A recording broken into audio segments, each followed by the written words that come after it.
Hello, sleepy friends. Welcome back to our Bedtime podcast. If you've had a long day, you're in the right place. We're really glad you're here tonight.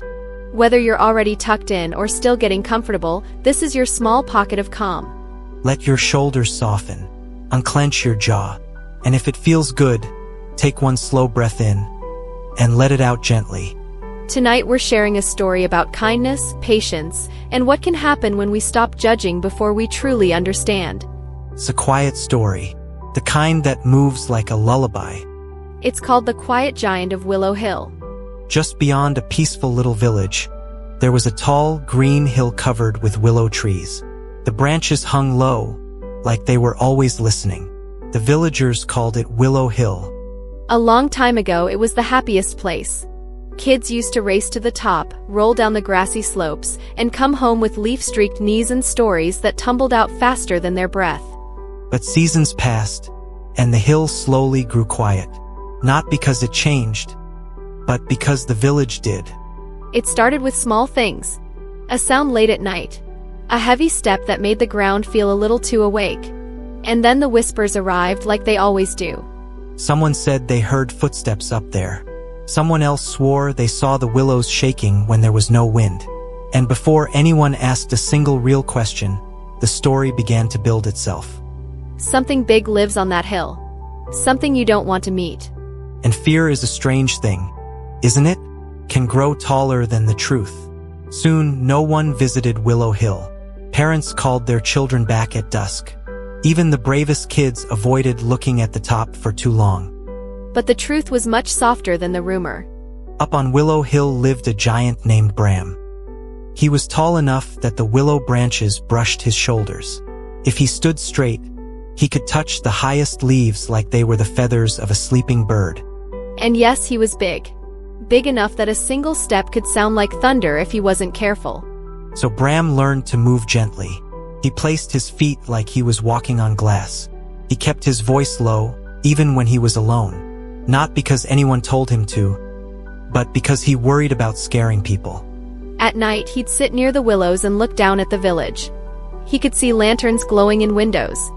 He could hear distant laughter when the air was just right. And Bram would think quietly, I wish I belonged down there. Then he'd remind himself they're afraid. Don't make it worse. So he stayed where he was. Alone but careful. Quiet but kind. One afternoon, in the village below, a girl named Mila was walking home with an apple in her hand. She was the kind of kid who noticed everything. The way shadows made shapes on the road, the way birds argued over crumbs, the way the wind changed the smell of the day. She took a bite of the apple and it slipped. Just like that, down it went, rolling away, bouncing over a root, skipping across the path like it had somewhere important to be. Mila chased it, laughing at first, then jogging, then running, until she realized she was going farther than she ever usually did. The apple rolled right toward Willow Hill. She slowed. The air felt different there, cooler under the willows. The hill rose ahead of her, green, quiet, and wrapped in all those strange stories. But the apple didn't care about stories. It kept going. So Mila took a breath and followed. Halfway up the hill, the ground trembled. Not hard, just enough to make her stop and hold still. Her voice came out small. Hello? For a moment, there was only the rustle of willow leaves. Then Bram appeared, stepping from behind a curtain of branches. He was enormous. Mila's heart jumped, and her hands tightened into little fists without her meaning to. But Bram didn't rush. He didn't loom. He lowered himself slowly, kneeling so his face wasn't so far above hers. His voice was deep, but gentle. I won't hurt you.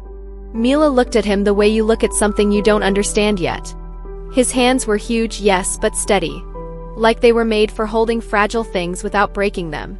And his eyes were kind. Tired, maybe. Lonely, definitely. But kind. Mila swallowed. She pointed slightly down the hill toward the path. My apple rolled up here. Bram's face softened.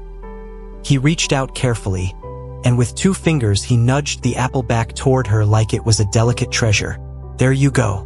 Mila took it and stared at him again, as if she was waiting for the scary part to happen. But the scary part didn't come. There was only a quiet giant on a quiet hill, trying his best to be gentle. Mila didn't run. She didn't scream. She just stood there a moment longer, listening to the wind move through the willows. Then she said very simply, "Okay." And she walked home, still cautious, but carrying a brand new question in her pocket. The next day, Mila came back. And the day after that.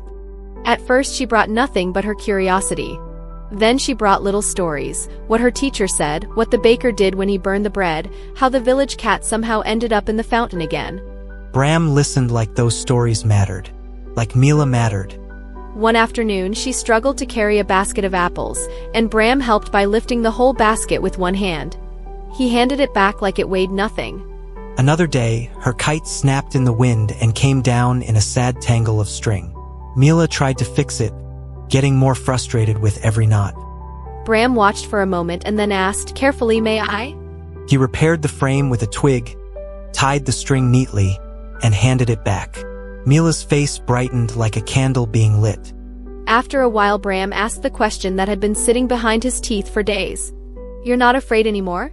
Mila thought about it. Then she said, "I think you were just lonely." Bram didn't laugh. He didn't pretend it didn't matter. He simply smiled, small, quiet, and hopeful. Of course, a village notices things. It starts with one child coming home with cleaner shoes than usual, or an upward glance that lasts a little too long. Other children began to wonder, where does Mila go every afternoon? And why does she look so calm about it? So one day, a few of them followed her at a distance, trying to be sneaky in that way kids do when they're not very good at it. They crept up Willow Hill and peeked through the curtain of willow branches, and there he was. A giant, real, breathing, sitting quietly while Mila talked. Someone gasped. Someone grabbed someone else's sleeve. For a second, panic hovered in the air. But then they saw something that didn't match the scary stories. They saw Bram carefully set down a small bird's fallen nest, returning it to a safe spot in the branches. They saw him keep his movements slow, as if the whole world was breakable. And Mila wasn't frightened. She was smiling. The children stayed, hiding less now, watching more. As days passed, they learned something else. Bram wasn't only gentle in the daytime. At night, while the village slept, he helped. A storm would knock a tree across the road, and by morning it would be moved aside neatly, as if the wind itself felt guilty and cleaned up. A fence would break, and the next day it would be propped back into place.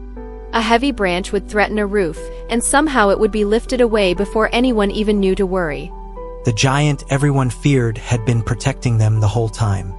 And suddenly the village's whispers began to change. Not gone yet, but different. One evening, Mila stood in the square and told the grown-ups what she'd seen with her own eyes. Some people didn't believe her at first. Some did, but didn't know what to do with that truth. Because changing your mind can feel like admitting you were wrong. But then the evidence was all around them. The cleared paths, the repaired fences, the fields that had been spared the worst of the wind. And the village finally asked the question they should have asked from the beginning. What if the thing we feared is actually a friend we never met? The next day, the villagers climbed Willow Hill together. Not with torches, not with weapons, with food and warm bread and jars of jam. They brought quilts.